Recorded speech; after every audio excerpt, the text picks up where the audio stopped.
tru. Estás escuchando Entre Grillos, análisis de noticias para entender mejor nuestra realidad. Yo soy Juan José Parcero, comenzamos. Capítulo número 82, bienvenidos de regreso amigos, amigas, toda la audiencia de Entre Grillos, muchas gracias por acompañarnos. Primero que nada, espero que estén teniendo un excelente inicio y que tengan un gran y muy feliz 2025. Empezamos una nueva era de Entre Grillos, como ya lo habíamos comentado en los dos últimos episodios del año que tuvimos. Pues esta nueva era en Entre Grillos, en la cual yo voy a estar a cargo de los programas y vamos a tener no uno, sino ya dos episodios semanales que prometo serán más cortos. Sé que si están viendo este video, sé que si le dieron clic y el video dice, no sé, todavía hora y media, no sé cuánto vayamos a tardar hoy, pero sé que si todavía dice un número elevado, pues ustedes dirán, no, que iba a durar menos. Y solo me voy a excusar en esta ocasión porque pues hay bastantes cosas de las que hablar en las semanas que tuvimos esta breve pausa en Entre Grillos, pero prometo que a partir de ahora los episodios van a ser más cortos cada semana. Eso sí, va a haber dos. Y vamos a procurar tener invitados cada semana en los episodios que salgan hacia el final de la semana. Usualmente vamos a subirlos lunes y jueves. Y pues bueno, primero que nada y antes de empezar, y dado que este es el primer podcast del año y el primero que ya hacemos con el nuevo formato, quiero comentarles que pues básicamente por qué estoy haciendo esto, ¿no? A mí lo que más me motiva es hacer contenido, principalmente cuando veo la falta de espacios donde existe una crítica independiente en México, ¿no? O sea, tenemos, sí, algunos críticos por ahí que sobreviven en varios espacios de opinión, pero los espacios de opinión están plagados de, pues, llámese integrantes de partidos, voceros de partidos o de plano porristas con micrófono que van a estos espacios públicos a pelearse entre sí, a ir a repetir los discursos que estamos acostumbrados a escuchar de un lado y del otro. Y incluso la gente que pues a veces está en estos espacios del lado crítico, pues tienden a ser gente que formó parte de otros gobiernos, ¿no? O sea, no tenemos realmente muchos analistas independientes. Sí hay, por supuesto, pero no hay tantos, ¿no? Entonces, pues bueno, ante la falta de estos espacios, la idea, mi motivación es generar un espacio donde nuevas voces podamos sentarnos a platicar, no solo yo, por supuesto que yo soy quien lleva este proyecto, pero la idea es traer a gente capaz, competente, crítica, con experiencia, a venir a platicarnos de estos temas.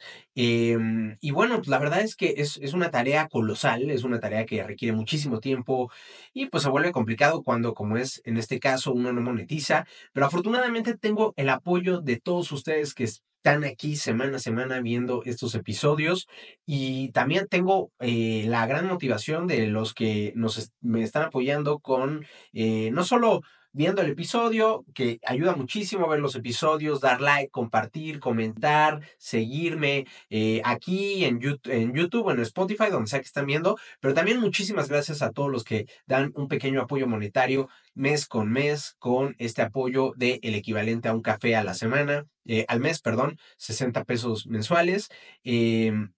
Muchas gracias a mis queridos Patreon, a los cuales agradezco de nombre cada episodio al final de la plática. Y pues bueno, es muy importante que existan espacios de crítica independiente, particularmente con los movimientos que hemos visto en la política nacional, en la política mexicana en los últimos 6 años. Y eso es lo que intento hacer desde esta trinchera, con mis limitaciones, por supuesto, pero bueno, aquí seguiré acompañándonos entre todos para juntos encontrar y hacer sentido a esta realidad en la que vivimos. Esto lo voy a decir un poco más resumido, claro está, al final de cada episodio a partir de ahora, solo para recordarme y recordarles por qué estoy aquí y agradecerles por estar aquí. Muchas gracias por ver este espacio y gracias sobre todo también por motivar y por incentivar que existan espacios de información independiente, no solo del poder político, sino también del poder económico, ¿no? Recuerden que se pueden unir a Patreon en la liga que está en la descripción de este episodio y también a la discusión en Telegram. Los links de ambas cosas están en la descripción del episodio. Dejen también preguntas, comentarios, si les gusta o no les gusta, lo que sea. No olviden, si les gusta, claro está, dar like para apoyarnos. Y pues, sin más, vámonos con toda la información de estas semanas, que pues básicamente tenemos un montón de cosas. Tenemos por un lado la noticia, estoy grabando el 6 de enero, la noticia de que Mexicana de Aviación va a reducir vuelos y luego hay información ahí bastante confusa, y al mismo tiempo que el gobierno acepta que Mexicana va a reducir vuelos porque las cosas no están saliendo bien, claramente, el gobierno anuncia que va a entrarle a un nuevo negocio, va a construir coches eléctricos. A la vez, tenemos recientemente estas noticias de que Morena trae y mantiene este pleito por el maíz transgénico con Estados Unidos, pero también las implicaciones que esto tiene a nivel nacional. El pleito que Claudia Sheinbaum, la presidenta, tiene con el New York Times por este polémico reportaje sobre el fentanilo, la reforma contra el nepotismo en medio de más y cada vez más nombramientos de integrantes de esta nueva realeza morenista. Y estamos a 2 semanas de que Trump vuelva a la presidencia con pues muy poco trabajo hecho por parte de las autoridades mexicanas para prepararse. Vamos a ver qué tanto lleva a la práctica sus promesas Trump, que todos sabemos que no se van a quedar en meras palabras. Y en todo este contexto, además, renuncia en Canadá el primer ministro Justin Trudeau. Y bueno, además de eso, algunas notitas interesantes internacionales, los avionazos que ha habido recientemente, atentados que sacudieron el fin de año en Estados Unidos y un poco más.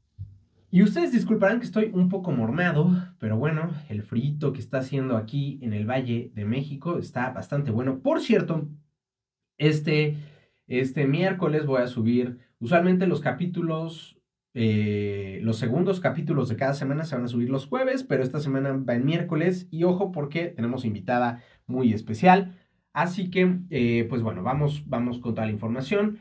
De entrada, les decía, el gobierno de Claudia Sheinbaum anuncia entre estas cúmulo de idea tras idea mal planeada, esto que a veces le llaman algunos ocurrencias, yo creo que son ideas mal hechas, hay veces que creo que pueden tener como, no tanto la ocurrencia, o sea, como que ya tenían la idea muy establecida, pero nomás no le meten el trabajo suficiente para llevarlas a cabo de manera adecuadas. Entonces, entre este cúmulo de ocurrencias o ideas mal hechas, por un lado, Mexicana, eh, la presidenta Claudia Sheinbaum anuncia que Mexicana de Aviación, esta aerolínea que el Estado mexicano reabre hace poco más de un año ya y que le entrega al ejército, pues resulta que van a suspender las 8 de las 18 rutas que tenía, les digo, a apenas un año de que haya vuelto Mexicana de Aviación, ¿no? Lo cual pues saca mucha polémica, levanta mucha polémica porque pues la gente dice, o sea, ¿qué onda? Imagínate que, eh, pues no sé, ¿no? Tienes una pastelería y a la mitad, al primer año, anuncias que pues ya a la mitad de tu menú pues lo cancelas. Uno dirá, bueno, pues está bien porque en teoría viste qué funcionó y qué no funcionó y pues con eso vas moviéndole, ¿no? Pero aquí no estamos hablando de alguien que se le ocurrió hacer una pastelería, se le ocurrió sacar ahí unas gorras y a ver cuáles se vendían y cuáles no. Estamos hablando de que el gobierno, después de 6 años de la presidencia de López Obrador, cuando se supone que debieron de haber tenido mucho tiempo para planear las cosas, para organizarlas, para ver qué se necesitaba y qué se podía hacer, eh, tiene que cerrar prácticamente la mitad de las rutas. Son las rutas que van desde y hacia Acapulco, Campeche, Guadalajara, Ixtapa, Nuevo Laredo, Puerto Vallarta, Uruapan y Villahermosa. Y aquí destaca que pues Guadalajara es una de las ciudades más grandes del país y Acapulco es uno de los principales centros turísticos del país y están cerrando esas rutas, ¿no? O sea, ¿qué es lo que está pasando en Mexicana de Aviación? porque hay que recordar que Mexicana, pues la opera el ejército, juega con un chorral de beneficios que la favorecen frente a la competencia, particularmente los subsidios del gobierno, que le permiten tener precios mucho más bajos que la competencia. Y aún así, hoy en día están volando con un promedio de menos de la mitad del cupo de las aeronaves lleno. O sea, van a la mitad en promedio los aviones, ¿no? Claro que hay algunos que van completos y hay otros que van prácticamente vacíos. Pero entonces, ¿cómo es que tienes que cerrar rutas como Acapulco o Guadalajara? Algo está pasando ahí terriblemente mal hecho. Aquí destaca, ya ven que el gobierno desde el sexenio pasado tiene esta política de salir a desmentir las fake news, las noticias falsas, ¿no? Que este desmentir no tiene nada más allá del simple decir es mentira, sin demostrar que son mentiras las cosas. Y ahora, pues, quien nos jugó la treta, nos jugó esta mala broma de salir a desmentir, es esta cuenta de Infodemia, una cuenta que, por si no lo saben, es parte del sistema público de radiodifusión que está a cargo de Genaro Villamil, el de las antenas, recordarán. Y en la biografía en Twitter de Infodemia dice, con información verificada, juntos frenamos la infodemia y las noticias falsas. Ándale pues. ¿Y qué sale? Sale a decir Infodemia.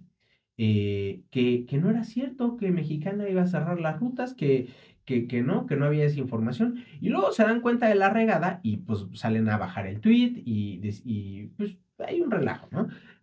Otra prueba más de que este gobierno de plano no sabe hacer ni lo más básico. Y aquí estamos hablando de Genaro Villamil, que lleva haciendo este trabajo 6 años desde que entró López Obrador, ¿no? O sea, no es alguien que entró con Sheinbaum, no, a él lo dejaron y pues prácticamente se la pasa, en lugar de informar desde el gobierno mexicano, malinforma, desinforma, miente, ¿no? Todo con tal de cubrir las cosas que le parece que dejan mal planteado, parado al gobierno. Bueno, eh, ¿por qué cancelan todo esto? No lo sabemos. Lo que sí es que Sheinbaum sale a decir que es una decisión que responde a una revisión estratégica para las operaciones de 2025. Anuncian que si ya tenías boleto, que te van a reembolsar la lana o te van a ofrecer cambios de ruta. Pero ojo, porque anuncian que esto ocurre, lo anuncian, me parece que ayer domingo o este fin de semana anuncian que van a dejar de llevar a cabo estas operaciones. Pero este 6 de enero todavía salieron algunos de los vuelos pactados que habían dicho que iban a cancelar. Incluso sale un vuelo con nada más y nada menos que 2 pasajeros. Este lunes 6 de enero sale un vuelo con 2 pasajeros de los que iban a cancelar. Y de hecho, pues en el aeropuerto estaba escuchando a una reportera de Radio Fórmula decir que, pues ahí estaba, llevaba todo el día, toda la mañana llevaba ahí, y dijo que seguían en el mostrador, seguían vendiendo los vuelos a Guadalajara, que aunque habían dicho que no, que ellos tenían la orden de que sí. Entonces, un relajo, una serie de mala información, teléfono descompuesto, no hay claras las cosas. Luego se da a conocer que Mexicana no tiene aviones propios. Entonces, todo lo hace a través de asociaciones con otras aerolíneas o con empresas que tienen aviones. Y pues bueno, se da a conocer, creo que el primero que lo da a conocer es el financiero, que TAR, el socio operador de Mexicana, el que hacía parte de los vuelos, se baja de esta asociación, que va a dejar de trabajar con Mexicana. Parece ser que por falta de pagos y con esto Mexicana se quedaría con una flota de 2 aviones de la Fuerza Aérea Mexicana y parece ser que todavía tienen ahí tres más prestados, una cosa ahí. De nuevo, no están claras las cosas. Pero luego salen y dicen, no, no, no, es que TAR operaba las rutas que se cancelaron. Por eso es que ya no vamos a trabajar con TAR, porque son las rutas que ya no vamos a llevar a cabo. Y salen a decir que la ruta, por ejemplo, la ruta a Acapulco fue porque era temporada alta, por eso la abrieron, pero que como ya no era temporada alta, la cerraban. Van a estar abriendo y cerrando rutas con respecto a cómo, al tipo de temporada, pues entonces seguramente ahora en Semana Santa vamos a volver a ver que se abra la ruta a Acapulco o a ver qué onda, ¿no? Y a ver que la cancelen de un día para otro. Tú puedes comprar tu vuelo y te lo van a poder cancelar de un día para otro, supongo, no sé. Un relajo que traen en Mexicana. eh, y pues no es solamente un tema de Mexicana de Aviación el relajo que trae el gobierno. Ya hemos hablado aquí del Tren Maya, un Tren Maya que sigue teniendo muy poquita afluencia, muy poquitos visitantes. Cuéntanos en los comentarios si alguien ya ha utilizado Mexicana, digo, bueno, Mexicana puede ser, pero también el Tren Maya, que yo conozco gente y dice, "Pues, está bien, o sea, si por algo te conviene salir de el AIFA y agarras un vuelo de Mexicana, te sale más barato, pero llegar al AIFA es un relajo, en fin. Cuéntenos si están en otras ciudades fuera de la Ciudad de México, si han utilizado Mexicana, si han visitado el sureste y han ido al Tren Maya, ¿qué les pareció? Que también el Tren Maya resulta más caro que, por ejemplo, moverte en autobús, pero bueno, habrá quien le convenga. Y pues las refinerías, ¿no? La refinería de Olmeca en Dos Bocas, Paraíso Tabasco, que pues a la fecha sigue, parece ser que sin refinar, que dicen a veces que ya está refinando y luego resulta que no. En fin, un verdadero desastre que traen con este legado, por supuesto, hay que decirlo, que dejó López Obrador, ¿no?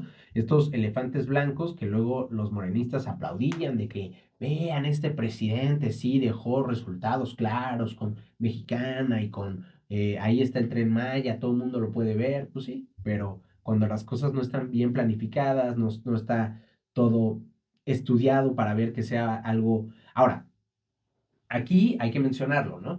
Recuerden que muchas veces hay mucha gente que está en contra de que el gobierno lleve a cabo empresas o construya cosas. Y aquí hay que recordar algo clave. El gobierno no necesariamente tiene que buscar hacer dinero de algo. Es decir, o sea, no puede ser que Mexicana de Aviación viaje con vuelos que tienen pérdidas y que el Estado esté pagando estas pérdidas, ¿no?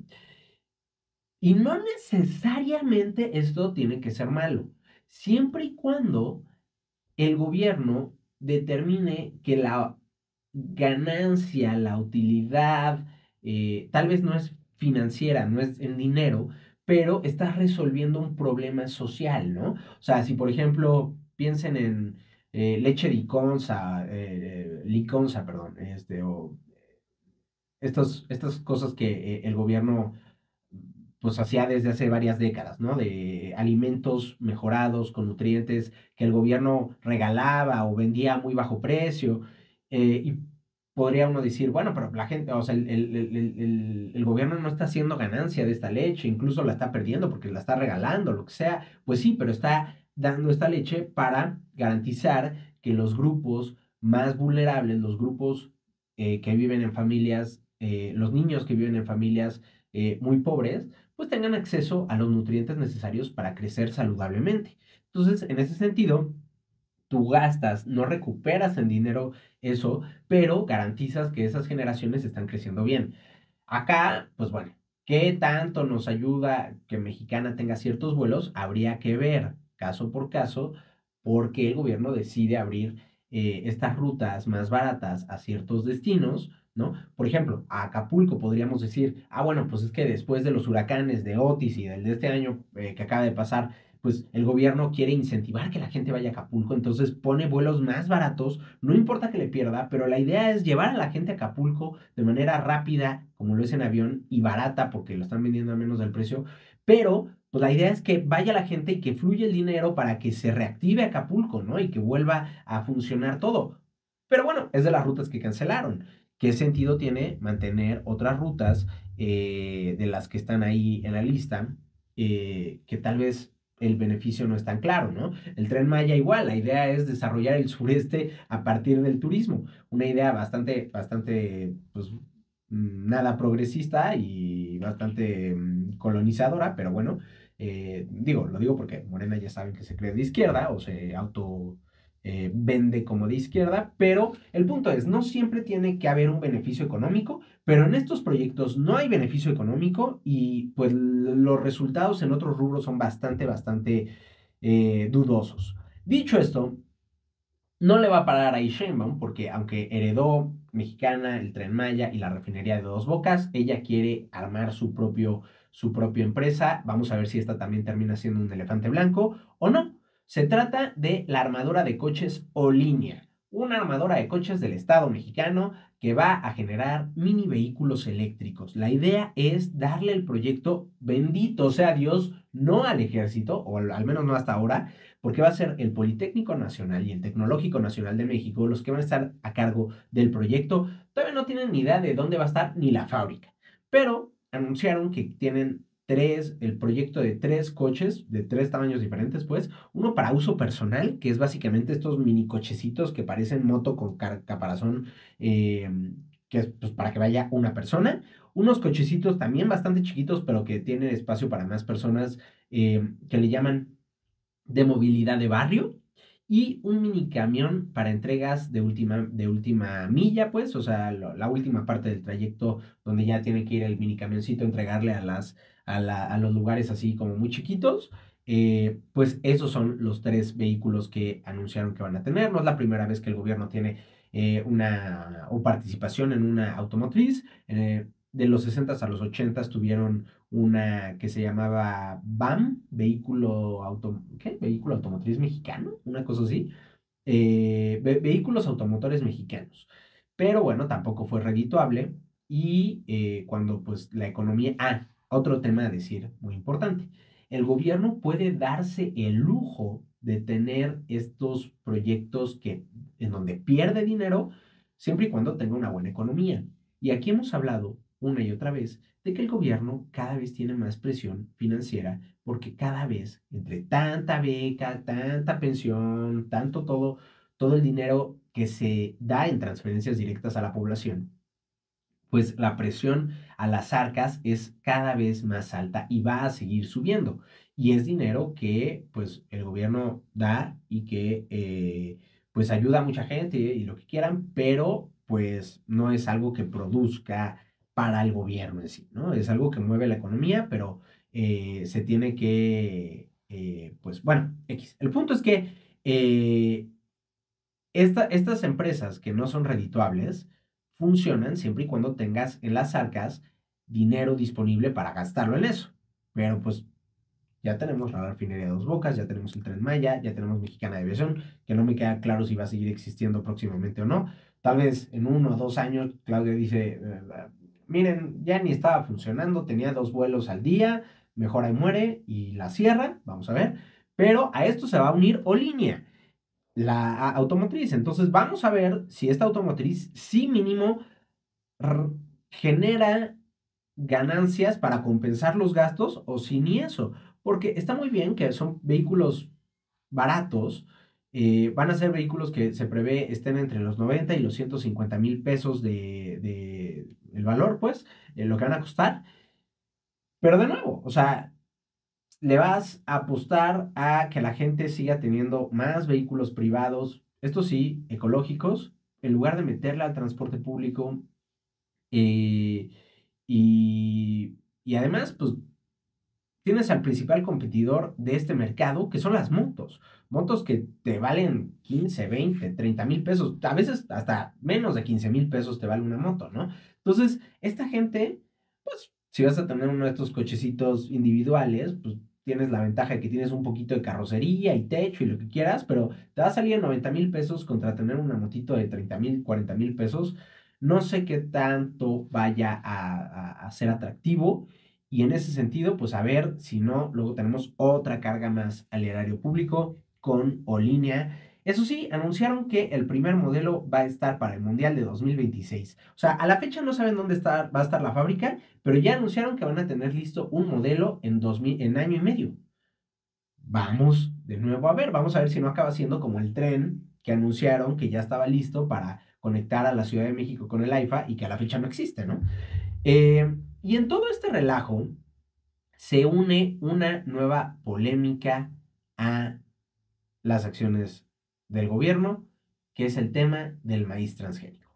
Ay, el maíz transgénico, qué relajo y qué fobia le tiene el gobierno mexicano.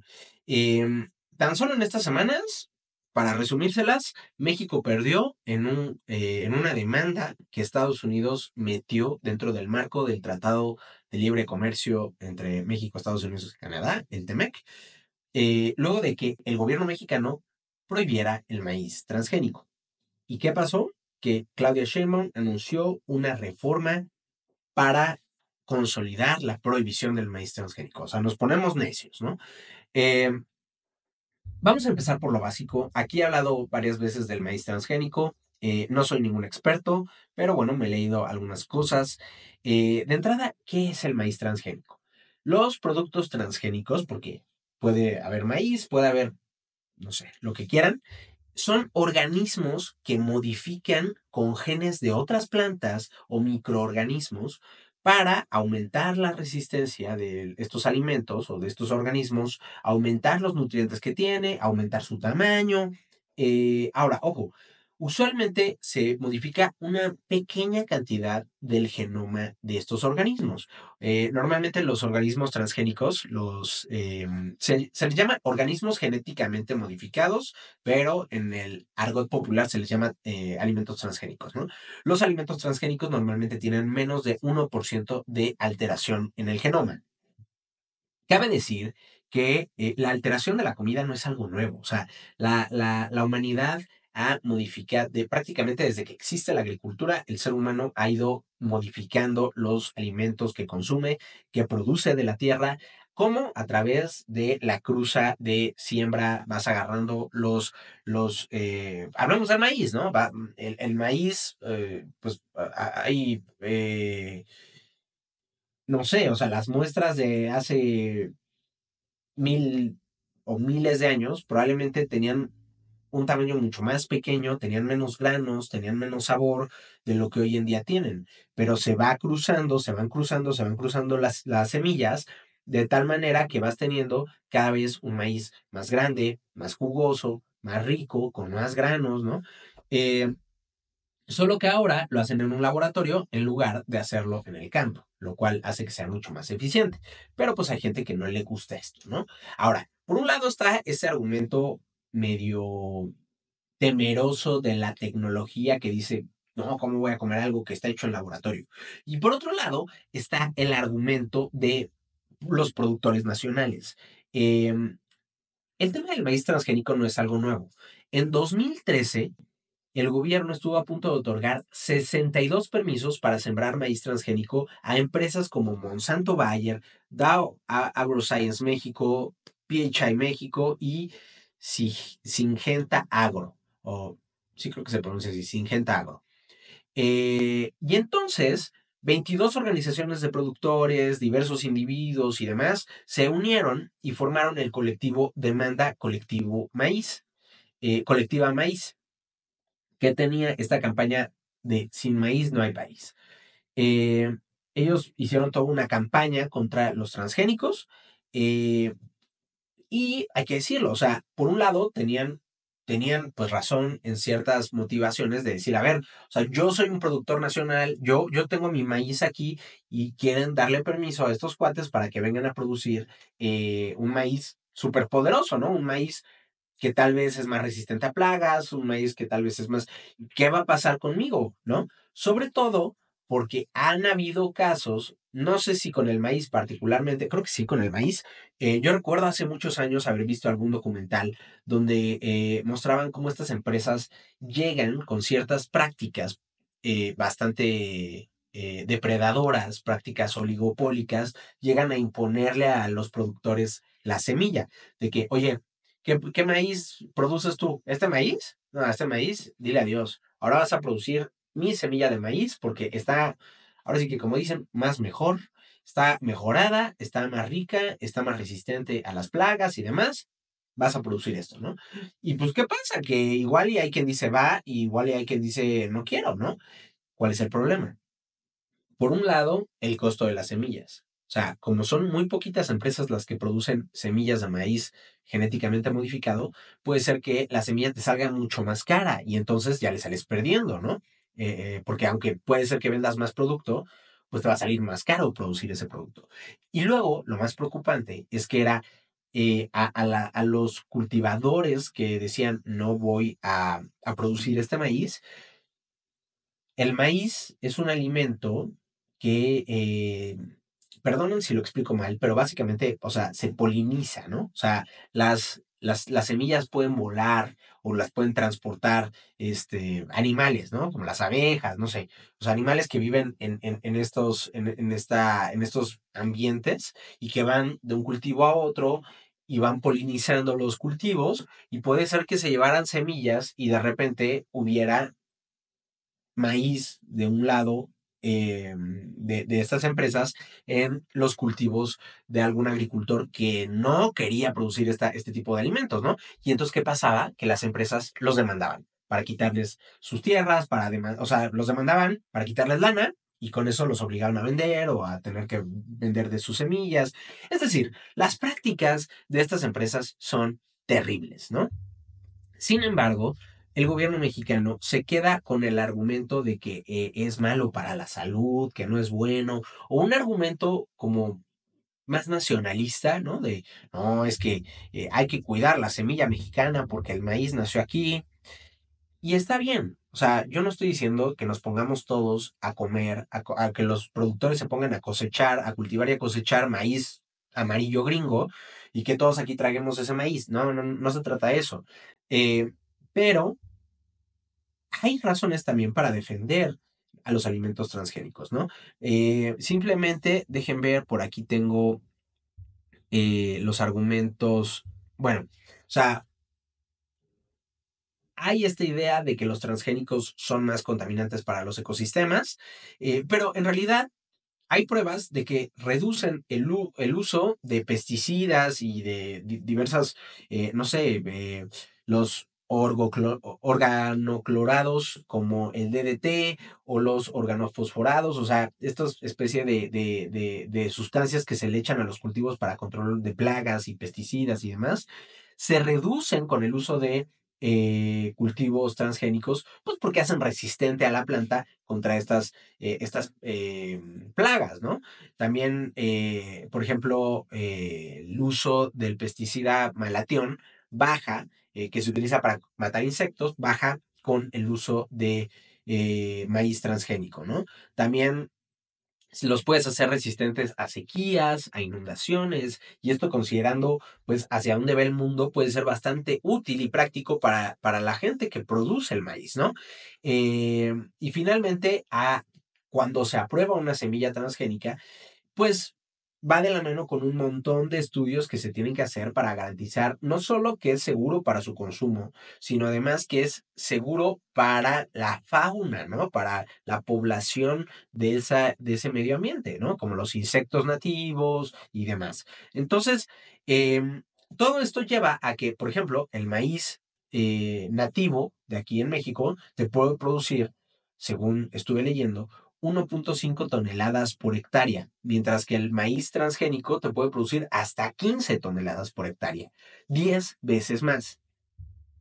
Pero pues aquí, en lugar, o sea, ¿qué tenemos a Morena haciendo? Tenemos a Morena con este discurso nacionalista de vamos a defender al maíz, vamos a proteger, porque el maíz es patrimonio de la humanidad, cosa que es cierto, ¿no? Es cierto, pero Claudia Sheinbaum dice que vamos a consolidar la reforma de nuevo, ni siquiera es una reforma de ella, es la que presentó AMLO en febrero de 2024 y lo que va a hacer es consolidar que no se siembre maíz transgénico en México. Ya Monreal anunció que va a incluir cambios a dos artículos, al 4 y al 27 de la Constitución, para declarar a México libre de maíz transgénico, garantizar que el maíz para consumo humano sea 100% natural, como si el maíz transgénico no fuera natural, y priorizar y proteger a las semillas nativas. ¿Saben cuál es el tema? El tema no es que sea inseguro, que sea peligroso comer el maíz transgénico, como se los acabo de decir. El tema es las fallas de mercado.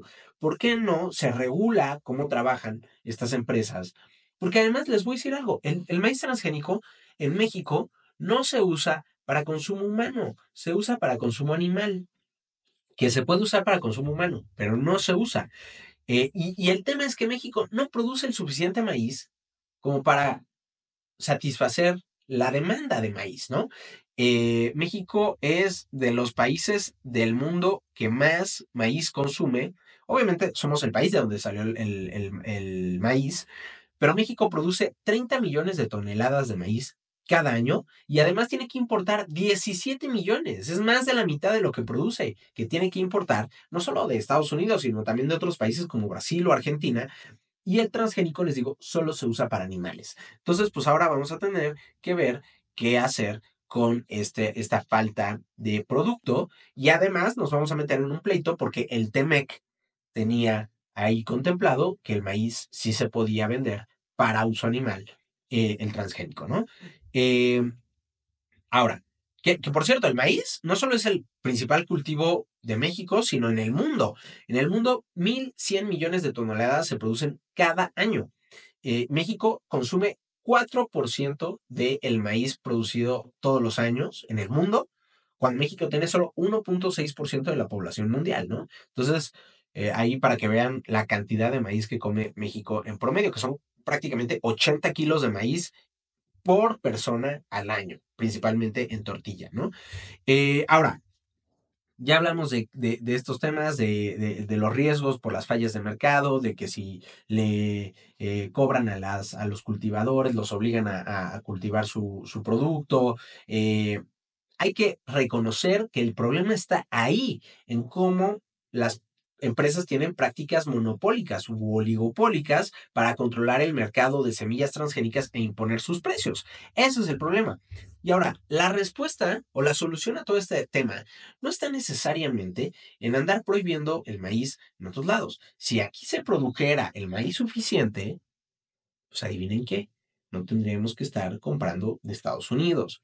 Y es más, como los transgénicos no son malos en sí mismos, ¿por qué no tenemos a la Secretaría de Agricultura, a la SADER, perdón, em, liderando proyectos para desarrollar variedades transgénicas o mejoras? Ni siquiera tienen que ser mejoras, variedades transgénicas, pueden ser mejoras de otro tipo a las semillas locales que las hagan más resistentes a la sequía, a las inundaciones, a las plagas, que le den más nutrientes al maíz mexicano. Pero adivinen qué. Se requiere lana para eso. Y en lugar de estar invirtiendo en eso, estamos invirtiendo en mantener los vuelos con 2 pasajeros a Villahermosa o a sepa la bola dónde, ¿no? Ahora quedan los vuelos de Mexicana. Entonces, ahí están las prioridades del gobierno. Estamos priorizados en mantener estas empresas que creó AMLO, en generar nuevas empresas que quién sabe si vayan a rendir, cuando pues otra clase de problemas están completamente abandonados por falta de inversión. Y ahí tenemos una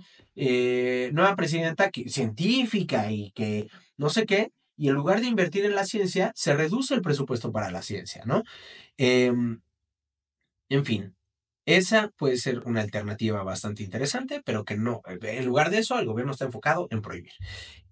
Otros puntos interesantes del dictamen son que esta reforma para prohibir el maíz transgénico va de la mano con prohibiciones a concesiones de agua en zonas con baja disponibilidad, y limitar su uso a consumo personal y doméstico. Esto me parece muy bien. O sea, no puede ser que si en una región no hay agua, lo poco que hay de agua se concesione a una empresa cervecera o a una empresa refresquera o a una empresa de otro giro, ¿no? O sea, se tiene que priorizar para quién debe de ir el acceso al agua, y ya claro que si queda después, pues que se utilice para industria y lo que sea, pero no se le puede dar el agua, particularmente en zonas de baja disponibilidad, a empresas, ¿no? Y otra importante es la prohibición del fracking y de la minería a cielo abierto, dos prácticas bastante contaminantes, una para extraer petróleo y la otra pues para extraer minerales, que contaminan y que además van de la mano con la explotación de la tierra y usualmente va de la mano también con el quitarle pedazos de tierra, la posesión de la tierra a grupos vulnerables, ¿no? Entonces, estas dos cosas bastante bien, creo, en lo que cabe. Lo de los transgénicos, pues ahí están mis argumentos. Si quieren, platicamos de este tema en los comentarios, en el grupo de Telegram. Yo feliz de la vida de discutirlo. Y vamos rápidamente a inseguridad. Bueno, En frontera Comala, Chiapas, detuvieron al alcalde interino José Antonio Villatoro Herrera. Era del Partido Verde y lo acusan de corrupción, desaparición forzada, extorsión y homicidio, además de tener vínculos con el crimen organizado. Él tomó posesión apenas el 8 de octubre en sustitución del alcalde Aníbal Roblero, que está desaparecido desde septiembre. El municipio está sumergido y aquí hemos hablado de los problemas de Chiapas. Mm, Está sumergido en una serie de conflictos violentos, particularmente entre el cártel de Sinaloa y el cártel Jalisco Nueva Generación, de la mano con los grupos locales que actúan a veces independientes, pero muchas veces aliados de estos dos grandes cárteles. Todo por el control de la región fronteriza con Guatemala. Frontera Comalapa está justamente en la sierra que hace frontera con Guatemala, ¿no? Eh, Junto a esto, esta semana, pues también este fin de semana apenas, el sábado, hubo un ataque en el bar La Casita Azul en Villahermosa, Tabasco. 7 personas fueron asesinadas, 5 resultaron heridas. Nuevamente otro ataque más a un bar. El bar operaba de forma ilegal y pues el gobernador Javier May en silencio, no dice nada. La alcaldesa Yolanda Osuna en silencio, no dice nada. Eh, mm, Ambos son de Morena, pero aquí este no es un tema exclusivo de Morena. Aquí hemos hablado de casos similares en Guanajuato, en Querétaro, con gobiernos panistas. Y si los demás partidos tuvieran casos, seguramente veríamos respuestas bastante similares.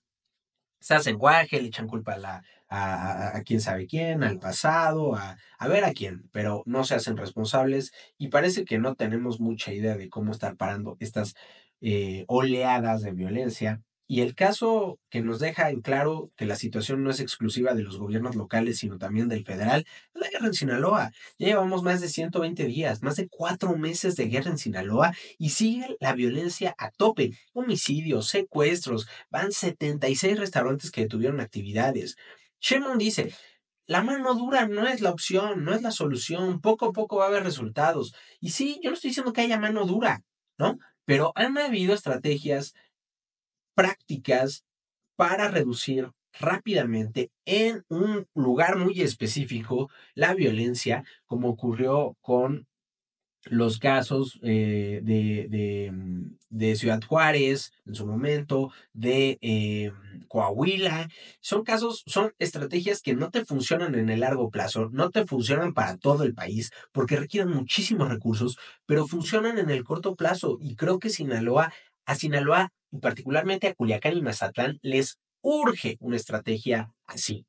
Y sin embargo, pues la presidenta se lava las manos diciendo, es que no voy a hacer mano dura. No es mano dura, no es mano dura. Estrategias similares ya se han aplicado en el pasado sin que eso requiera, al contrario, pacifica la situación en una zona en particular, ¿no?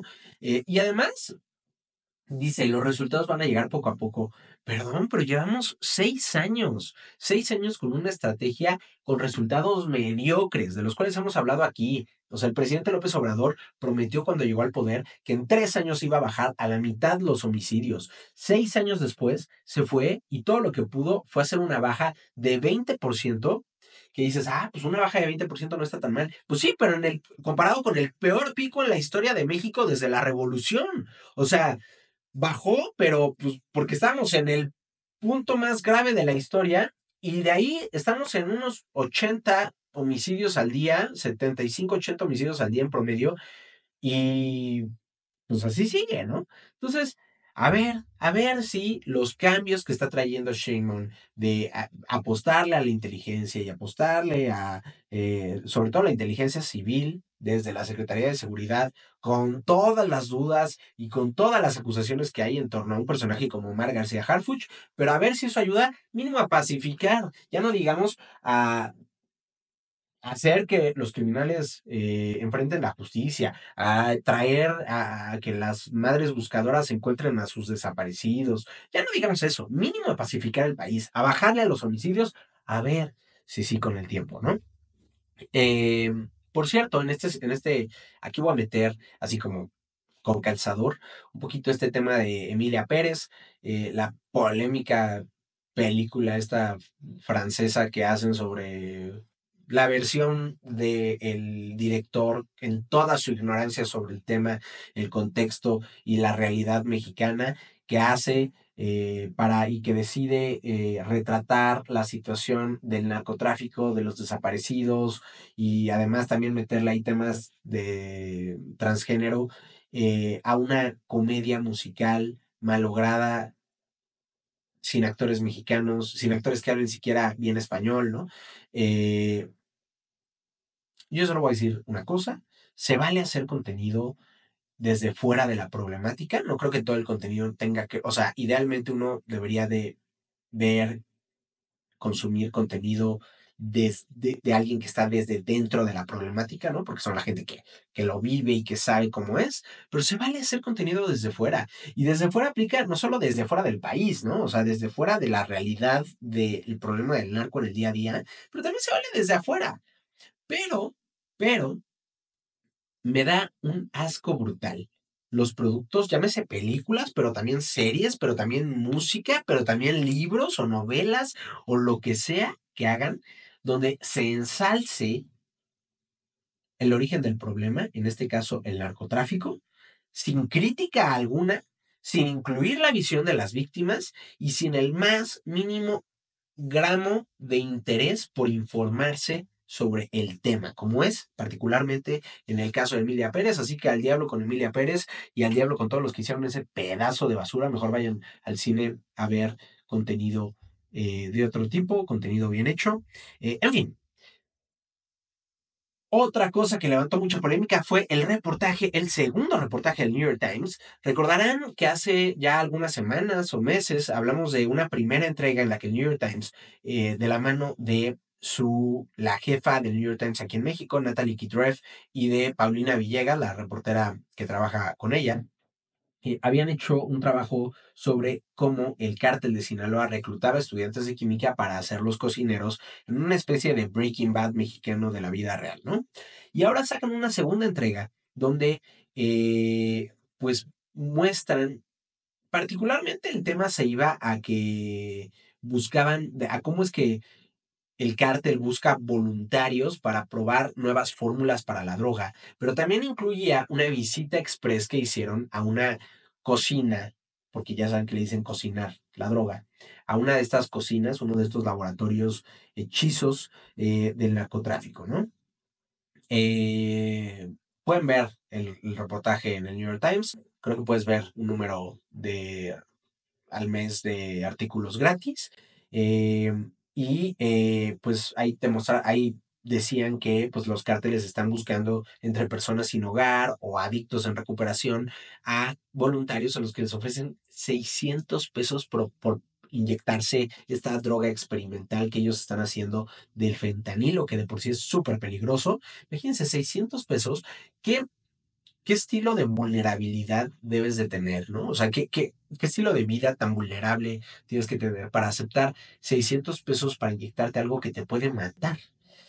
Em, de hecho, narran de gente que murió en estos, entre comillas, experimentos, que también hacen experimentos con animales, en fin, ¿no? Pero la parte que levantó polémica fue esta donde atestiguan el proceso de fabricación de fentanilo en un narcolaboratorio y en una casa. Y aquí, pues Natalie y Paulina, pues narran que estuvieron trabajando durante 4 meses para poder acceder a esta cocina, a la cual solo pudieron entrar unos pocos minutos en Sinaloa. Según ellas, pues era un pedido que se hizo de manera urgente y que llegaron, tomaron fotos, vieron un poquito y se tuvieron que ir porque les dijeron que la policía podía llegar en cualquier momento. Bueno, las autoridades. Ahora, sale Claudia Sheinbaum, la presidenta, y dice que ese procedimiento que ellas narran no coincide con cómo ella tiene entendido que ocurre el proceso, que de hecho hay inconsistencias en las prácticas usuales de los narcotraficantes. Y aquí es chistoso porque sale a desmentirlo la presidenta y yo no dudo que la presidenta tenga mucha información sobre cómo es que se fabrica el fentanilo, pero es chistoso que salga a decir, no es cierto, una persona que ha mantenido junto con AMLO que aquí en México no se produce fentanilo, ¿no? Entonces, me parece increíble que salgan a desmentirlo, luego de que ellos mismos han mentido sobre la fabricación de fentanilo, algo que tenemos de muchas fuentes, que es una práctica que empezó desde hace al menos 10 años en México, ¿no? Entonces, ahora resulta que sí, pero que no es como lo narran Natalie y Paulina Villegas. Y sí se vuelve un poco viral este asunto, particularmente porque pues en el reportaje eh, las condiciones en las que fabrican el fentanilo pues parecen muy ligeras, ¿no? O sea, no vemos acá estos grandes equipos para protegerse, para de que los aires de la mezcla, ¿no? De la cocinada del fentanilo pues afecten a los cocineros. Eh, Ellos dicen que están acostumbrados a la sustancia, que son como medio inmunes a la sustancia, y hay gente que dice, no manches, pues obviamente ya se hubieran muerto si eso hubiera sido fentanilo, o las reporteras están mintiendo, o quien sea que le llevó a las reporteras a ese lugar, pues les montaron la escena y ellas se la creyeron, ¿no? Y entonces aquí surge la duda, ok, si suponemos que dos reporteras de un medio tan prestigioso como el New York Times, pues dicen la verdad, o sea, no están mintiendo ellas en cuanto a que ellas creen que es fentanilo, ¿qué hacía falta para corroborar que sea fentanilo? Que se hubieran traído unas muestras de fentanilo, grabar todo el proceso de cómo producían el fentanilo, que cosa que yo dudo mucho que les hubieran dado chance los propios químicos. ¿Quién iba a corroborar si se traían estas muestras que sí era fentanilo? ¿El gobierno? ¿Un laboratorio privado? Y esto lo digo porque, pues, si a esas nos vamos, surgen muchas dudas también sobre los decomisos que hace el gobierno, ¿no? Estos decomisos que hace poco, a finales del año pasado, anunciaban el decomiso histórico de fentanilo, que el decomiso histórico de fentanilo equivalía al fentanilo que decomisan los gringos mes con mes en la frontera, ¿no? Pero bueno, este decomiso histórico, pues también mostraron como bolsas muy X en las cuales transportaban esta sustancia peligrosísima, ¿no? Entonces es como de, o sea, cuando lo producen, no tienen ninguna consideración por medidas de seguridad. Y tú dices, entonces no es fentanilo. Pero cuando lo transportan, tampoco tienen condiciones de seguridad y entonces tú ahí no dices nada. Dices, no, si es fentanilo. Y si a esas nos vamos, ¿quién corrobora que en efecto el gobierno sí incautó fentanilo y que incautó las cantidades de fentanilo que dice que incautó? O sea, de alguna manera nos consta que los cientos y cientos de kilos incautados sí sean esa cantidad de kilos y que todo es fentanilo. O sea, porque igual, a lo que voy es, caemos en un bucle, ¿no? En un bucle eterno de desconfianza, porque ¿cómo sabemos que alguien dice la verdad o no? ¿No? Y lo más importante de todo esto es que más allá de si así es como hacen siempre o no el fentanilo o lo que quieran, el problema es muy real. El fentanilo se produce en México desde hace mucho, se transporta, pasa a Estados Unidos y allá mata a mucha gente. El fentanilo se consume también aquí en México. No tenemos datos porque el gobierno ha decidido no hacer la encuesta para ver el consumo de sustancias en México desde hace más de, o sea, durante todo el sexenio pasado. Eh, pero sabemos por lo que les he contado en otros episodios, que los cuerpos en las morgues tienen rastros de fentanilo, ¿no? Aquí en México. Entonces, y a todo esto se le suma que han habido otros reportajes así, otros reportajes que narran y que corroboran la existencia de laboratorios de fentanilo en México y no es solo de medios gringos. Tienes a Reuters, que es británico. Tienes incluso les gustará o no, pero tienes ahí un reportaje de Televisa, ¿no? Ahora llamado N+, donde queda retratada la producción del fentanilo. Entonces, eh, más allá de si Sheinbaum se está peleando o no con el New York Times, este es un problema real. Y es un problema que le importa no solo a los gringos, que le importa muchísimo a Donald Trump. Entonces, por más que salga la presidenta a decir, no, es que así no se produce el fentanilo, fíjate, porque yo tengo otros datos, pues creo que de poco sirve seguirnos tapando los ojos ante una realidad que está ahí. Y sobre los medios, yo solo quiero decir que me parece, no les voy a mentir, me llama mucho la atención esta clase de notas, pero me parece bastante cuestionable la ética de pagar al narcotráfico para que te del material para hacer esta clase de contenido, porque si ustedes creen que cualquier medio de estos produce una nota de estas de a gratis, así no funcionan las cosas. Cada que ustedes ven un medio que va y entrevista a un narco, no sé, ¿no? Por ejemplo, Vice creo que tenía donde iba a Jalisco, a la sierra ahí, y entrevistaban a unos del cártel Jalisco y grababan las camionetones blindados artesanalmente y demás, esta clase de reportajes donde se van a meter a las cocinas, y creen que es de gratis. No es de gratis, o sea, los narcos no hacen esto por buena onda, es que alguien le cobró una muy, muy, muy buena lana al medio de comunicación por darle acceso a estas cosas, ¿no? Entonces, a mí me parece, o sea, sí me parece bastante interesante y me parece que tiene una utilidad para el público saber cómo ocurre, pero no sé si vale la pena seguir enriqueciendo las arcas del narcotráfico para obtener esta clase de información. Por cierto, la diputada mesista Laura Ballesteros lanzó una propuesta para regular sustancias psicoactivas. Su plan busca descriminalizar el consumo, producción y venta, además de cobrar impuestos al mercado de las drogas, tratar al consumo como un tema de salud pública y no como un problema penal o criminal, y crear un programa federal para garantizar la atención médica a personas consumidoras y obligar a los estados a hacer lo mismo. Una gran iniciativa, al menos en lo básico, que hace Laura Ballesteros de MC, muy, muy diferente de la política súper conservadora, súper de derecha, la política prohibicionista de Morena. Ay, bueno, vamos ya rápido porque si no voy a acabar dándoles otra vez 3 horas de información y no, no, no, no. Sheinbaum también anunció que por fin va a empezar a mandar propuestas propias. Tiene un paquete legislativo para este nuevo Congreso, bueno, para esta nueva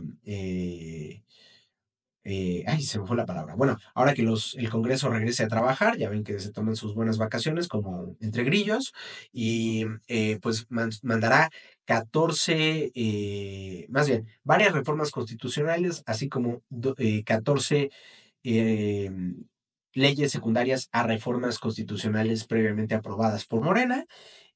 Aquí quiero destacar algunas. Por un lado, esta idea de Claudia Sheinbaum de odiar la reelección. De verdad, yo no sé de dónde sacó eso. Creo que si alguien tiene argumentos para prohibir la reelección, me interesaría mucho leerlos, porque hasta donde sé y donde entiendo es una reverenda estupidez. O sea, lo que queremos es tener políticos especializados que vayan mejorando. Claro, hay que evitar que sean caciques que van concentrando poder, pero el prohibir la reelección no ayuda a nada a esto. Y ahora va a meter una reforma a la Constitución, es decir, va a ser sumamente difícil echarlo para atrás en un futuro y vamos a volver a tener la prohibición constitucional para que haya reelección en cargos de cualquier tipo, es decir, legislativo, presidencias municipales y demás. También va a mandar leyes enfocadas a consolidar a Pemex y CFE como empresas públicas. Va a crear un órgano que sustituya a la CRE, a la Comisión Reguladora de Energía que acaban de disolver. Y pues ya saben que la siempre progresista izquierda de Morena endurecerá la prisión preventiva oficiosa. Sheinbaum aprobó la ampliación para delitos de extorsión, actividades ilícitas relacionadas con el fentanilo y otras drogas sintéticas y el contrabando. Sheinbaum justificó esta medida debido a la inseguridad actual, como si eso fuera a resolver los problemas de inseguridad. Llevamos años, años, años viendo los resultados de esta política que tiene a las prisiones abarrotadas de gente que es legalmente inocente porque no ha tenido juicio.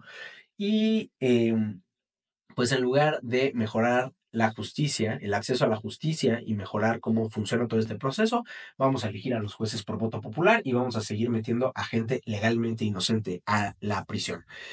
Por cierto, la CNDH, bajo el mando renovado de Rosario Robles, decidió seguir guardando silencio y hacer como que este tema nunca pasó, a pesar de que la prisión preventiva oficiosa viola derechos humanos, porque te están metiendo a la cárcel sin comprobar que eres culpable. Otra de las reformas fabulosas de Morena es la reforma constitucional contra el nepotismo y me parece increíble porque proponen prohibir, eso sí, ya aclararon ¿A qué se refieren con nepotismo? Prohibir que familiares cercanos ocupen cargos de elección popular tras el mandato de un titular en funciones. Es decir, que si yo soy cierto presidente de la República y quiero dejar a mi hijo después de mí, pues no voy a poder, ¿no? O los casos que vemos cotidianamente, ¿no? De que un alcalde que ya va a salir del puesto y entonces deja a la esposa, ¿no? Eso es lo que prohíben. Pero me parece increíble que esta prohibición contra el nepotismo ocurre. De hecho, Claudia Sheinbaum anuncia esta reforma contra el nepotismo y ese mismo día defiende y aplaude la ratificación de Berta Alcalde en la Ciudad de México como fiscal local.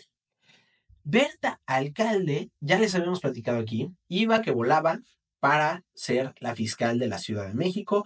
Morena, el Congreso de Ciudad de México, principalmente controlado por Morena, pero con votos, hay que decirlo, de PRD, del PRI y de MC, aprobó este nombramiento. Alcalde Luján va a tomar posesión este 10 de enero, va a durar 4 años en el cargo, la pueden ratificar para otro periodo.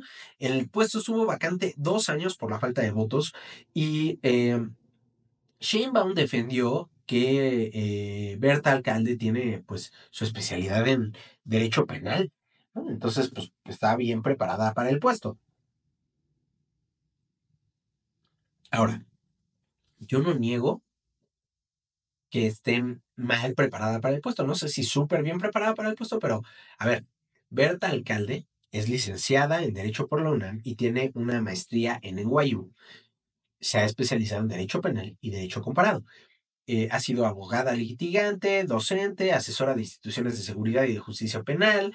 De 2007 a 2015 estuvo trabajando en el sistema de justicia penal, la reforma que se hizo al sistema de justicia penal. Y con AMLO en presidencia, empezó a entrarle a los puestos en el gobierno, ¿no? Fue jefa de oficina en la Secretaría de Seguridad Federal, de ahí ya de ahí empezó a hacer otra clase de cosas que nada que ver, ¿no? La mandaron como delegada de los programas Bienestar en Chihuahua, luego fue titular en el ISSSTE, ¿no? Y justo quiero decir eso porque de los puestos a los que AMLO la mandó, este es el que, pues más, para el que estaría más preparada, ¿no?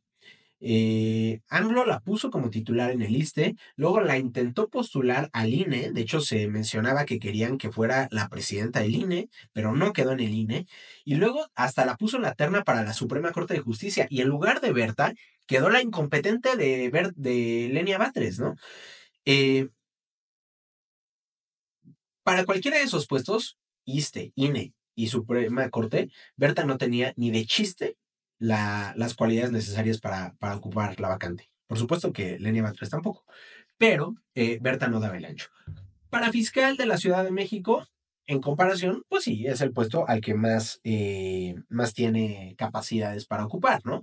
Pero sí me parece increíble porque Berta Alcalde no solo es una persona que tiene su maestría en NYU y lo que quieran, es miembro, es integrante de una familia que se ha convertido en una dinastía con Morena, la familia Alcalde Luján. El papá abogado de los sindicatos, la mamá también ahí fundadora de Morena, la hermana fue secretaria de gobierno con AMLO, ahorita es líder de Morena. Entonces, los alcaldes de Luján, pues se han vuelto una auténtica dinastía. Junto a ellos están los Monreal, que tienen a Lenia en la corte, tienen a Martí Batres, que estuvo en la Ciudad de México, ahorita no sé en qué puesto lo pusieron, tienen a la familia de Adán Augusto, que también tienen un chorro de gente. Apenas hace unos días, Luis Rogelio Piñeda Tadei, el hijo de Guadalupe Tadei, lo nombraron en Sonora como consejero jurídico del gobernador Alfonso Durazo. Otro caso, Alejandro Encinas Nájera, el hijo del subsecretario de Gobernación, Alejandro Encinas Rodríguez, se acaba de incorporar al equipo de Raquel Buenrostro en la recién creada Secretaría Anticorrupción. Eh, este cuate, por cierto, también trabajó con AMLO en la Secretaría de Trabajo y en la Secretaría de Economía. Ya ven que aquí hacen de todo, ¿no? O sea, ayer fue de la Secretaría de Economía, de la Secretaría de Trabajo, hoy va a estar a cargo de corrupción. Bueno, no a cargo, pero va a trabajar en corrupción. Eh, entonces, pues está padrísimo, ¿no?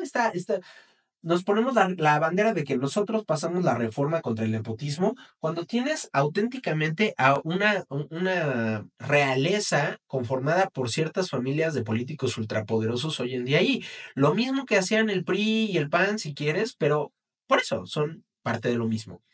Eh, por cierto, el exgobernador de Veracruz, Cuitláhuac García, que dejó al estado pues en las condiciones que está Veracruz. Y pues, ¿qué recibió como premio? La dirección del Centro Nacional de Control de Gas Natural. Qué bonito. Y bueno, siguen los problemas en el Congreso en este pleito de Morena contra Morena, porque justamente los legisladores más de 50 legisladores de Morena firmaron una carta en la que le exigen a Ricardo Monreal, al coordinador de los diputados de Morena, que aclare los recursos financieros y materiales del grupo parlamentario, así como los de la Cámara. Esto, según reportó La Jornada, que es un medio que usualmente tiene cercanía con Morena, ¿no? Las demandas apuntan a evitar especulaciones sobre la opacidad y el uso discrecional de los fondos. Todo esto mientras el Reforma publica que Adán Augusto López, el coordinador de Morena, en el otro lado del Congreso, en el Senado, dejó de permitir el acceso a información sobre gastos en dietas, honorarios y presupuestos, algo que de hecho exige la ley de transparencia, por transparencia, perdón, la ley federal de presupuesto. Entonces, para que se hagan una idea, el año pasado el Senado tuvo, sí, el presupuesto ahí en el Senado fue de 4.955 millones de pesos, casi 5.000 millones de pesos, y hoy en día pues ya no se puede ver esa información. Prometieron que cuando se fuera el INAI no iban a ocultar la información y el INAI sigue existiendo, el INAI va a durar hasta abril y ellos ya están ocultando la información. Y entonces, por un lado, a Monreal lo están atacando los de su mismo partido por esto, y por el otro, en el caso de Adán Augusto, todos calladitos. Ahí se empieza a ver a quienes favorecen las fuerzas dentro de Morena y a quienes no, ¿no? Cómo es que Monreal, dentro de todo este poder que tiene en Morena, pues sigue siendo visto como el medio apestado de Morena, ¿no? Eh, junto a él, por cierto, Marcelo Ebrard, que hace ratito que no hace mucho ruido, pero que también ahí no es de los queridos, ¿no? Por cierto, sobre la elección judicial, los comités de evaluación, pues ahorita están con una talachota monumental porque deben de evaluar antes del 31 de enero 19,000 aspirantes, ¿no? Entonces, a ver, tenemos un promedio de 612 aspirantes que tienen que evaluar todos los días. Ustedes díganme si van a hacer la chamba o no estos comités, porque la chamba está monumental. Por cierto, el INE ya medio anunció cómo es que va a llevar a cabo la elección judicial con los recortes que le metieron al presupuesto que pidió. Resulta que la idea para poder realizar esta elección sin la lana adecuada radica en básicamente tres estrategias de recortes en tres áreas. Por un lado, van a abrir menos urnas. Entonces, en lugar de que haya una urna para, ya saben, una urna para ministros, una urna para magistrados y una para jueces, va a haber una única urna donde tú vas a tener que meter todas las 6 boletas de tu elección. Van a instalar 57% menos casillas de las previstas. Es decir, en lugar de las 172,000 que tenían previstas, van a ser 74,000. Entonces, si usualmente tú tienes una casilla cerca de tu casa, hay una probabilidad del 50% de que esa casilla la pongan o no la pongan, y si no la ponen, pues vas a tener que ver a cuál otra que esté cerca de ti vas a tener que ir para votar. Y también van a bajar en casi 60% los capacitadores electorales y los supervisores de las elecciones. Todo esto sería una terrible, terrible noticia si estuviéramos esperando una elección con una participación similar a la de las elecciones federales. Pero considerando que vamos a tener 18,000 millones de candidatos para elegir en esa elección, van a ser 5,000 candidatos que va a haber en esa elección. Y que la gente va a tener, o sea, como están haciendo la elección, va a hacerlo un poco más difícil. En lugar de que simplemente taches, vas a tener que estar viendo qué candidatos eliges y vas a tener que estar poniendo un numerito. O sea, va a ser difícil, va a ser muy difícil, va a ser complicado votar. Entonces, yo creo que va a haber mucho menos gente interesada en ir a votar y esto va a hacer que estas recortes que está previendo el INE no terminen siendo tan desastrosos, pero pues malas noticias. Estamos esperando un proceso mucho más sucio que lo de costumbre. Y bueno, estamos a 2 semanas de que Donald Trump tome posesión como presidente de Estados Unidos, y en el presupuesto de 2025 no tenemos recursos adicionales para albergues fronterizos ni para asistencia consular ante las amenazas de deportaciones masivas de Donald Trump. De hecho, hoy estuvieron hablando bastante sobre el tema en el gobierno, prometieron que van a defender con todos los compatriotas, pero la lana para hacerlo no está claro de dónde va a salir. Anunciaron que van a abrir 25 albergues con capacidad para 2.500 personas cada uno, para mexicanos solamente, pero ¿de dónde va a salir la lana? 11 millones de personas están en riesgo. 11 millones de personas en riesgo y vamos a tener, en el mejor de los casos, preparativos para recibir a 62.500. Eh, los gobiernos estatales y municipales ya se pusieron las pilas como pudieron, anunciaron que ya tienen listo como la atención legal y humanitaria, organizaciones civiles y religiosas también se están poniendo las pilas, un trabajo que no es nuevo, pero que ahora se espera que aumente muchísimo, ¿no? A partir del 20 de enero que Donald Trump toma posesión. Por ejemplo, en Tijuana anunciaron que van a abrir un albergue para 5.000 personas, otros 4 albergues también en esa misma ciudad, 2 más en Mexicali. Y así, en distintas ciudades están anunciando ya los preparativos para esto que va a ser una verdadera crisis humanitaria. Eh, Además, tenemos como un montón de problemas, porque ¿qué pasa si empiezan a llegar familias con niñitos, hijos de migrantes mexicanos, pero que ya crecieron allá y que no hablan bien español? Imagínense para ir a la escuela, ¿no? Que ni siquiera hablen español, cómo van a ir a la escuela, dónde van a vivir. Tenemos programas de empleo temporal, pero para tanta gente, muchos de los deportados se espera que ni siquiera tengan INES, ¿no? Porque son mexicanos que llevan allá mucho tiempo. Eh, en fin, una serie de problemas monumentales que le esperan al tema migratorio en los próximos meses con el regreso de Donald Trump. Los preparativos, les digo, no solo en Baja California, sino en todos los estados de la frontera, en Chihuahua, Coahuila, Tamaulipas, Nuevo León, en fin. Eh, y mientras todo esto ocurre, en estas semanas también Donald Trump reafirmó que va a declarar a los cárteles como organizaciones terroristas. Sheinbaum dijo, o sea, salió al quite y dijo que no va a permitir México que haya intervenciones unilaterales desde Estados Unidos. Yo no sé cómo planea o cómo cree que va a evitar si Donald Trump decide mandar drones con misiles para dispararle a los laboratorios del narco en la sierra. Yo no sé cómo creen que van a parar eso. O sea, creo que hay pocas herramientas prácticas para que México detenga a Trump, si Trump quiere hacerlo, porque además militarmente no tenemos cómo hacerlo y pues las otras herramientas es como políticamente, de que salgamos a denunciarlo a la comunidad internacional o incluso de que digamos, pues te cierro la frontera, pero en ese caso pues te vas a meter más el pie tú solito al cerrar la frontera, y parar el comercio, ¿no? Entonces, la verdad es que no veo muchas herramientas que tenga a su disposición Sheinbaum para forzar a Trump a no atacar a México. Vamos a ver si Trump solo lo dice de dientes para afuera, pero yo la verdad no creo que sea meramente algo que quiera dejar en papel o en puras palabras Trump. Creo que sí es una idea que cree él que va a funcionar, más allá de que en la práctica, pues no creo que sea el caso. Eh, por cierto, renunció esta mañana Justin Trudeau como líder de su partido en Canadá. Esto abre un proceso interno en el Partido Liberal para elegir un nuevo líder y solo entonces, solo cuando ya haya un nuevo líder o lideresa, se hace efectiva su renuncia como primer ministro. Entonces sigue siendo de momento primer ministro, al menos hasta que se hace el proceso interno en el partido. Recuerden que en Canadá va a haber elecciones a más tardar en octubre de 2025, puede ser que las adelanten, y Trudeau tenía una popularidad bajísima de 22%, entonces es un poco natural que Trudeau decida dar un paso a un costado. El Partido Conservador es favorito, y el Partido Conservador se cree una versión canadiense de Donald Trump. Entonces, ojo ahí, porque se le puede complicar aún más el panorama a México si pierde a Canadá como aliado.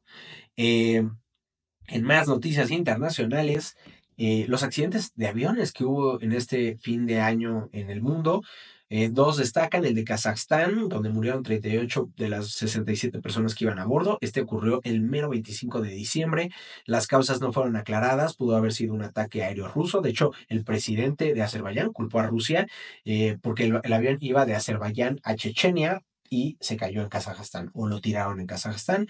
Y por otro lado, en Corea del Sur, 179 personas murieron, solo hubo 2 sobrevivientes luego de que falló, parece ser, el tren de aterrizaje de un avión que chocó contra el muro de contención.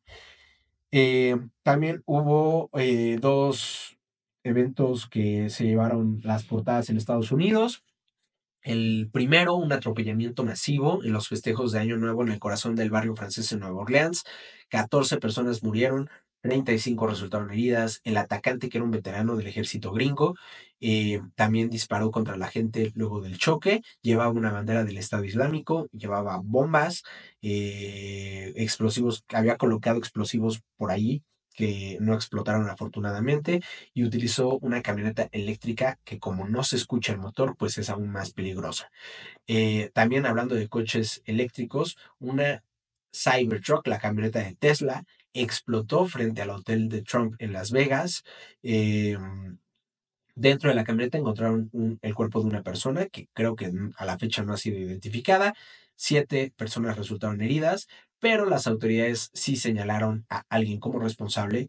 Lo identificaron como el soldado Matthew Liebelsberger. Su novia dijo que sufría dolor y agotamiento por una lesión cerebral que sufrió en servicio, o sea, mientras trabajaba como militar, y él dejó una nota que decía que esto era una llamada de atención por los males del país, utilizando una Cybertruck, la camioneta de Tesla, empresa controlada por Elon Musk, uno de los principales aliados, y esto ocurrió, les repito, frente al hotel de Donald Trump en Las Vegas. O sea, el mensaje ahí bastante claro. Y hablando de quien pudo haber inspirado este último ataque, Luigi Mangione, el acusado de asesinar al CEO de United Healthcare, Brian Thompson, enfrenta 11 cargos relacionados por este crimen que ocurrió el 4 de diciembre, y bueno, la actualización es que se declaró no culpable. Y finalmente rescataron a 160 niños, perdón, de un grupo judío ultraortodoxo. Se llama Lev Tahor, el grupo, radicado en Guatemala, cerca de la frontera con México. Y bueno, lo acusaron de violaciones a los niños, violación a los niños, abuso sexual y matrimonios forzados. Un caso que llevaba ahí ya un tiempo haciendo un poco de ruido, y finalmente ya se metieron y sacaron de ahí a los niños. Un caso terrible. Y bueno, aquí llegó el final de este episodio. A partir de enero, ya les digo, comenzamos con este nuevo formato. Ya van a ser más cortos a partir del próximo episodio, se los juro. Y esperen el jueves a la invitada, si todo va bien. Ya spoileé que es mujer. Es una invitada que no había estado en el podcast. Y pues dejen aquí sus comentarios, dudas, aclaraciones, ideas. Muchas gracias por acompañarme. Gracias especiales a Arturo Monedero, Sergio Estrada, Homero de la Fuente, Eduardo Farfán, Mónica Otero, José Corral, Daniel Santana, Juan Diego Razo, Leonel Quiñones, Ana Martínez, María Medina, Jaciel Lara, Arturo Flores, Ivana Cortés, Ailín Mendoza, Mariana Martínez, Elia Isabela Ripoll. Algunos miembros siguen, algunas personas siguen integrándose, pero como gratuitos. Por ejemplo, en estos días, Diego Báez se unió así, como gratuitos. Recuerden que para que yo siga diciendo su nombre, tiene que ser como Patreon de paga.